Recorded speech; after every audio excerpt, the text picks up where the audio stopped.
Assalamualaikum warahmatullahi wabarakatuh. Kepada santri virtual dimanapun Anda berada yang kami muliakan, marilah kita melanjutkan pengajian fikih rutinitas pada malam hari ini. Liridho illahi ta'ala wali syafa'ati rasulillahi sallallahu alaihi wasallam wali karomati awliya illah wali ma'unati ulama illah wa nakhusu khususan ila muallifi hadzal kitab wa muassisi hadzal ma'had wa liman akhadha ilmahu syai'un lillahi lahumul fatihah. A'udzu billahi minasyaitonir rajim. Bismillahirrahmanirrahim. Alhamdulillahi rabbil alamin arrahmanir rahim maliki yaumiddin. Iyyaka na'budu wa iyyaka nasta'in ihdinas siratal mustaqim siratal ladzina an'amta 'alaihim ghairil maghdubi 'alaihim waladdallin amin. Bismillahirrahmanirrahim. Faslun ay hadza faslun. Utawi iki iku ana fasal suwiji ngibarate fasal mujibatul husli utawi pira-pira perkara kang majibaken adus iku sittatun ana 6. Fasal menerangkan perkara yang mewajibkan untuk mandi dalam artian menghilangkan hadas besar. Perkara yang mewajibkan mandi ada 6, terbagi menjadi 2. 3 bagian pertama itu mustarok, bisa dialami oleh kaum laki-laki dan perempuan. Adapun bagian selanjutnya hanya khusus untuk kaum wanita.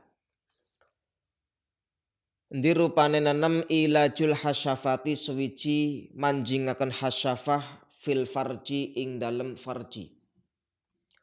Yang pertama, memasukkan kemaluan laki-laki ke dalam farji, yang mana kedua-duanya dari yang memasukkan atau dimasuki sama-sama wajib untuk mandi. Entah itu dalam berhubungan sesama manusia ataupun makhluk lain. Contoh, farjinya wanita kemasukan kemaluan dari hewan ataupun dari golongan jin, atau seorang laki-laki yang berhubungan dengan hewan, dengan kambing atau dengan ayam lah, maka baginya wajib untuk melakukan mandi.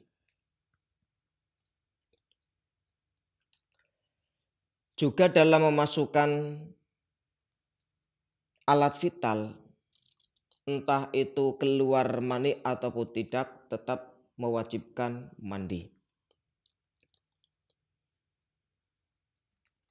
Dalam memasukkan kemaluan laki-laki itu bisa dengan perkiraan, maksudnya perkiraan itu kadang-kadang kan ada laki-laki yang terpotong kemaluannya, akan tetapi masih bisa berfungsi walaupun hanya dimasukkan setengah, ya perkiraan hasafah itu berapa senti begitu, maka baginya tetap mewajibkan mandi.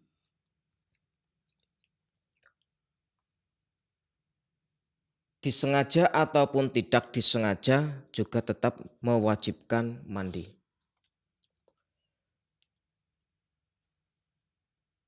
Wa khurujul maniyi lan metune mani. Perkara yang mewajibkan mandi yang kedua adalah masuknya keluarnya mani. Entah itu keluar dalam keadaan sadar ataupun dalam keadaan tidak sadar, tidur, tetap mewajibkan mandi. Mani di sini ada 3 ketentuan yang membedakan antara mani, madhi, dan wadi. Yang mewajibkan mandi hanya mani, adapun madhi dan wadi tidak mewajibkan mandi, hanya saja mewajibkan untuk berwudu karena wadi dan madi itu sesuatu yang najis. Mani bila dilihat dalam bentuknya itu seperti putih-putih telur yang mana baunya pun tidak sedap. Selanjutnya sifatnya mani itu keluarnya muncrat dan rasanya nikmat. Itu 3 ciri-ciri daripada mani. Yang pertama, sifatnya mani. Yang membedakan antara madhi dan wadi adalah mani itu bentuknya seperti putih-putih telur dan baunya tidak sedap. Kedua, keluarnya mani sifatnya muncrat. Dan yang ketiga, keluarnya mani orang yang mengeluarkan mani merasakan nikmat. Wal haidu lan haid. Perkara yang mewajibkan mandi yang ketiga adalah haid. Ini 3 perkara sesudahnya. Perkara yang mewajibkan mandi khusus bagi kaum wanita. Haid adalah darah kotor yang keluar pada waktu-waktu tertentu, yang mana bukan karena suatu penyakit akan tetapi karena kebiasaan atau watak dari wanita. Sedikit-sedikitnya haid itu 1 hari 1 malam atau 24 jam. Adapun umumnya 6 atau 7 hari. Dan banyak-banyaknya haid itu 15 hari. Dan apabila darah keluar tidak pada masa-masa haid, contoh seorang wanita mengeluarkan darah pada usia 8 tahun, maka itu dinamakan darah istihadah atau darah penyakit. Atau darah yang keluar melebihi batasan-batasan haid itu juga dinamakan darah istihadah. Seperti seorang wanita mengeluarkan darah selama 20 hari tanpa henti. Maka 5 hari yang terakhir itu dinamakan darah istihadah. Minimal 24 jam. Cara mempraktekannya, kita memakai cotton bud. Apabila merasa mengeluarkan darah, kita masukkan cotton bud ke dalam farji. Apabila darah keluar, setiap akan melakukan sholat atau setiap jam kita cek berapa jam darah yang keluar. Seperti contoh, pada hari pertama mengeluarkan darah 3 jam. Hari kedua mengeluarkan darah 5 jam. Hari ketiga mengeluarkan darah 1 jam. Apabila dijumlahkan dari hari pertama sampai hari ke-15 kok mencapai 24 jam, maka darah tersebut dinamakan pada waktu-waktu tersebut itu dihukumi wanita atau darah haid. Akan tetapi kalau kurang dari 24 jam, contoh hari ke-1 mengeluarkan darah 1 jam, hari kedua mengeluarkan darah 2 jam, hari ketiga, hari keempat, hari kelima, setelah ditotal sampai hari ke-15, jumlah darah yang keluar itu tidak mencapai 24 jam, maka waktu-waktu tersebut bukan waktu haid akan tetapi dihukumi istihadah. Wan nifasu lan nifas. Nifas adalah darah yang keluar setelah melahirkan. Sedikit-sedikitnya nifas itu adalah 1 tetes, umumnya 40 hari, dan banyaknya nifas itu 60 hari. Wal wiladatu lan ngelairaken. Perkara yang mewajibkan mandi selanjutnya adalah melahirkan. Melahirkan entah itu yang dilahirkan pada lewat jalan yang normal atau lewat operasi, walaupun lewat sesar tetap mewajibkan untuk mandi. Dan juga bayi yang dilahirkan entah itu kering atau basah tetap mewajibkan mandi.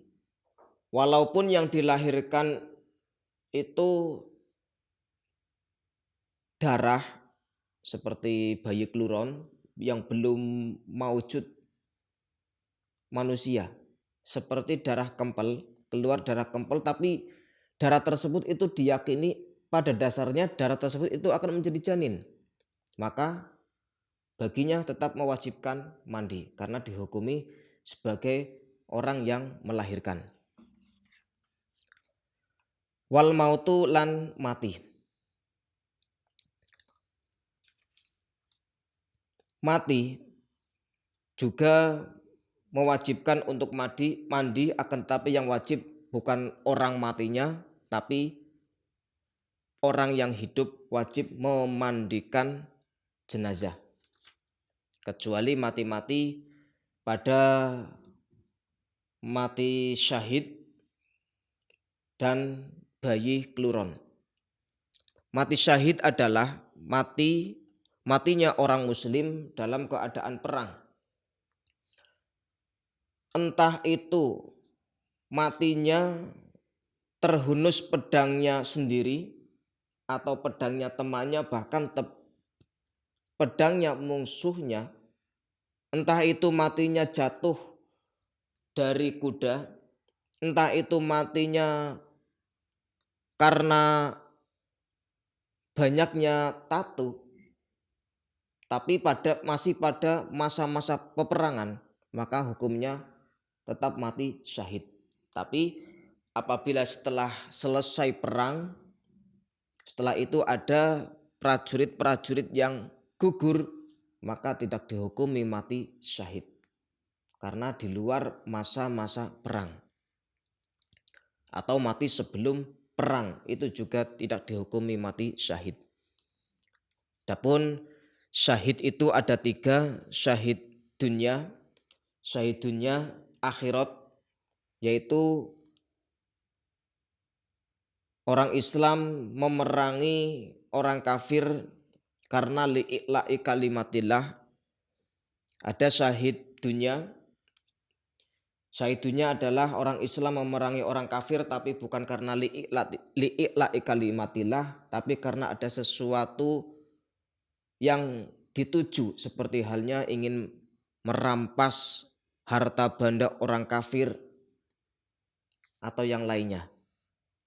Tapi niat berperang bukan karena Allah, tapi karena ada unsur duniawi. Itu mati syahid dunia. Kalau mati syahid dunia tetap mewajibkan mandi. Dan syahid akhirat.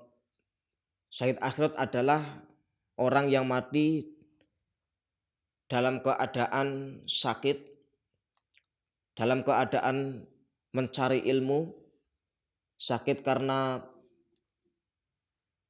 bertahun-tahun, atau mati kecelakaan, mati karena bencana alam, semua itu tergolong mati syahid fil akhirah. Tapi yang tidak mewajibkan mandi itu syahid dunia akhirat. Adapun syahid dunia dan syahid akhirat itu tetap wajib dimandikan. Karena apa? Syahid dunia akhirat tidak boleh dimandikan karena berdasarkan dawuh Nabi, la taghsiluhum fa inna kulla jurhin yafuhu maskan yaumal qiyamah. Orang-orang yang mati syahid besok pada hari kiamat, bekas-bekas sasatan pedang, bekas-bekas tatu, bahkan darahnya besok akan mengeluarkan bau yang sangat harum seperti harumnya minyak misik.